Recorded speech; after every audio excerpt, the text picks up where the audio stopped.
بسم اللہ الرحمن الرحیم۔ السلام علیکم ورحمۃ اللہ وبرکاتہ۔ چنانچہ ہلاکو خان بڑی تیزی اور برق رفتاری کے ساتھ پیش قدمی کرتا ہوا برکائی خان کے کوہستانی سلسلوں میں داخل ہوا۔ وہ آگے بڑھتا چلا گیا، لیکن کسی مقام پر کوئی بھی طاقت اس کے مقابلے میں نہ آئی، جس کی بنا پر اس کے ذہن میں یہ بات بیٹھ گئی کہ برکائی خان اس کا سامنا کرنے سے گریز کر رہا ہے۔ اس پر ہلاکو خان کے ایک طرح سے رعب اور خوف طاری ہو گیا۔ اسی بنا پر وہ ہلاکو خان کے مقابلے میں نہیں آ رہا۔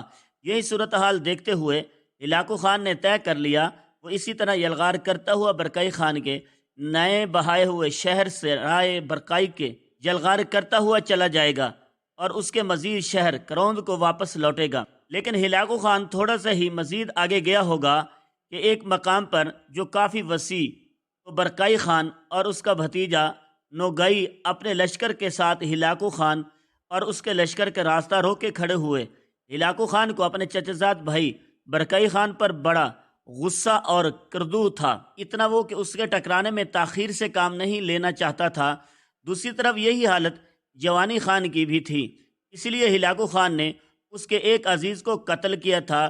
جو ہی بہاکر خان سامنے آیا، برکانی نے اپنے لشکر کو پل پل بہتے قضا کے لمحوں میں لاؤ کے اتنے شعلوں جذبوں کو منہدم خیالوں کو مسمار کرتی انتقام کی تابکاری اور قہر سازی، پھر وہ ہلاکو خان کے لشکر پر اعصاب میں سنسنی دوڑتی موت کے خوفناک افسانوں، ان گنت خون رائیوں میں شدت پیدا کر دینے والی پتھروں کی رنگوں سے نکلتی ہوئی کھولتی ہوئی آگ اور جان کے نکھار خانوں کو زخم زخم کر دینے والی سے روک سامنے ہواؤں کے آندھی مار کی طرح حملہ آور ہوا تھا۔ جوابی کارروائی کرتے ہوئے ہلاکو خان بھی صدیوں کے ہولناک عذابوں، وحشت اور دل فکاری مایوسی کے صحرا کو وہ دہشت و ابوا کے جھونکوں کے تک کو پامال کر دینے والے آتش فشانوں اور تن کی کمانوں، جسم کی زاویوں سے زیس کے بیچ ادھیڑ دینے والی ستم کے پہلے موسم کو اور تازہ اترنے والے غذاؤں کی طرح حملہ آور ہوا تھا۔ اسی طرح بھیانک کوہستانی سلسلوں کے اندر برکائی خان اور ہلاکو خان دونوں منگول سردار ایک دوسرے سے ٹکرا گئے تھے۔ یہ ٹکر تھوڑی دیر ہی رہا ہوگا، اچانک کوہستانی سلسلوں کے اندر ایک طرح سے فرات اتار قبائل نمودار ہوئے۔ پھر دیکھتے ہی دیکھتے وہ ہلاکو کے لشکر کے ایک پہلو دروازوں پر آگ کی دستک دیتے ان گنت آتش فشانوں، سانسوں کی دوڑ بالا کانتے موت کے سرگرداں ہو لیو۔ زندگی کی جاری سفر میں عمر کی موج رواں پر مارنا پوتے موت سرگردل بھیڑوں کی طرح حملہ آور ہو گئے۔ اسی طرح کوہستانی سلسلوں کے اندر ان گنت تیغ زن اور جنگجو ایک دوسرے کے سر پر موت بن کر کھیلنے لگے تھے۔ ان کے چھینٹے اڑتے، بے چینی بھاگتی مچلتی صداؤں کی طرح آنتوں کے سلسلے بے پناہ کھڑ کر دینے والے منگول ایک دوسرے پر زیرہ زیرہ کر دینے والے عناصر کی طرح ٹوٹ پڑے تھے۔ اسی طرح کوہستانی سلسلوں کے اندر رزم گاہ میں آرزوؤں کی تھکن، درد کی شمع، غصے کی سانگاں ہیں، جدائیوں کی ہوائیں، فکر و فریب، نفس کے جان لیوا عذاب اور قہر کی ترنگ اور لہریں ناچ اٹھی تھی۔ ہلاکو خان نے اپنی طرف سے پوری کوشش کی کہ برکائی کے علاوہ فرات اتار کو بھی شکست سے دو چار کر دے، لیکن سامنے کی طرح سے برکائی خان اور ایک پہلو کی طرح سے فرات اتار نے اس کے لشکر پر حملہ آور ہو کر اس پر پسپا کر ڈالا۔ ہلاکو خان کو یقین ہو گیا کہ اگر تھوڑی دیر تک مزید جنگ رہی تو برکائی خان اور فرات اتار دونوں مل کر اس کے لشکر کو چیر پھاڑ کر رکھ دیں گے، لہٰذا اس نے پسپائی اور کلکت قبول کی اور پیچھے ہٹتا ہوا ان کوہستانوں سے نکل کر ادھر ہی جا زہرا جہاں اس نے پڑاؤ کیا تھا اور جہاں اس نے نکل کر اس نے برکائی پر حملہ آور ہونے کا رخ کیا تھا۔ ہلاکو خان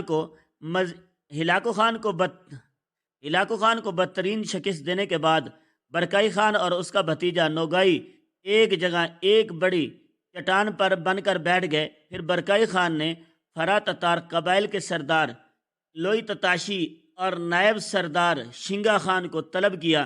جب وہ دونوں سردار برکائی خان کے سامنے آئے تب برکائی خان نے اپنی جگہ سے اٹھ کر انہیں گلے لگایا، ان دونوں کی پیشانیاں چومی۔ ہلاکو خان کے خلاف ان کی بہترین کارگزاری پر اس نے انہیں مبارک دی۔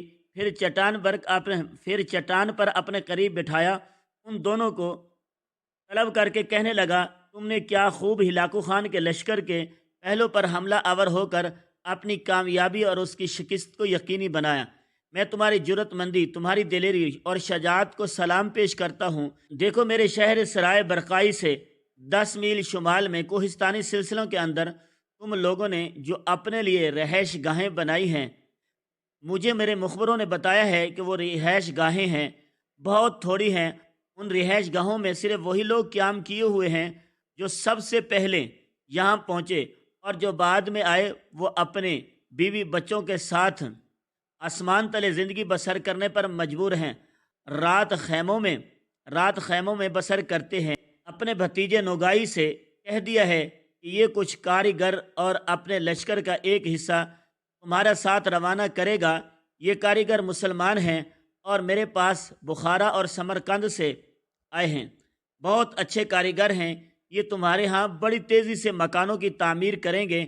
ان ساری تعمیرات کے سارے اخراجات میں خود برداشت کروں گا، اور وہاں زر مکانات اور رہائش گاہیں تعمیر کی جائیں جو تمہاری ضرورت سے بھی زیادہ ہوں گی، تاکہ آنے والے دور میں اگر فراتار تتار کے مزید لوگ یہاں آ کر رہنا چاہیں اور ہلاکو کے خلاف ہمارا ساتھ دینا چاہیں تو ان کی رہائش گاہیں بہترین اہتمام کیا جائے گا۔